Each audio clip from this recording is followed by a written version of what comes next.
మరియ తల్లి ప్రేమ అంతులేనిది. మరియ తల్లి ప్రేమ సరిహద్దులు లేనిది. దేవుని ప్రేమను మనుషుల జీవితంలోకి తీసుకొచ్చిన గొప్ప తల్లి ఆమె. కానా వివాహంలో మరియ తల్లి యేసుప్రభుని అడిగింది వారికి ద్రాక్షారసం సరిపోలేదు అని. అక్కడ యేసుప్రభు మొదటి అద్భుతం నీటిని రసముగా మార్చడం మరియ తల్లి చెప్తేనే జరిగింది.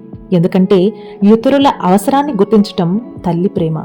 మరి అక్కడ మొదటి అద్భుతాన్ని చేయించిన తల్లి మన జీవితాల్లో కూడా చెప్పి చేయించదంటారా? మరి ఇదే కదా మరియ తల్లి మధ్యవర్తిత్వ సహాయం అంటే. యేసు శిలువపై ఉన్నప్పుడు ఆమె చాలా వేదన చెంది కన్నీరు పెట్టింది. అయినా కూడా విశ్వాసం కోల్పోలేదు. శిలువ క్రింద నిలిచిన తల్లి బాధలో కూడా ధైర్యంగా నిలబడి ఉంది.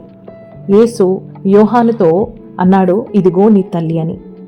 అంటే ఆ క్షణం నుంచి మరియ తల్లి ప్రతి విశ్వాసి యొక్క తల్లిగా మారింది. అందుకే ఆమెని మహాస్తుతికి పాత్రమైన మాత అంటాం. ఎందుకంటే ఆమె ప్రేమ మానవుని దయను మించిన దివ్యదయ.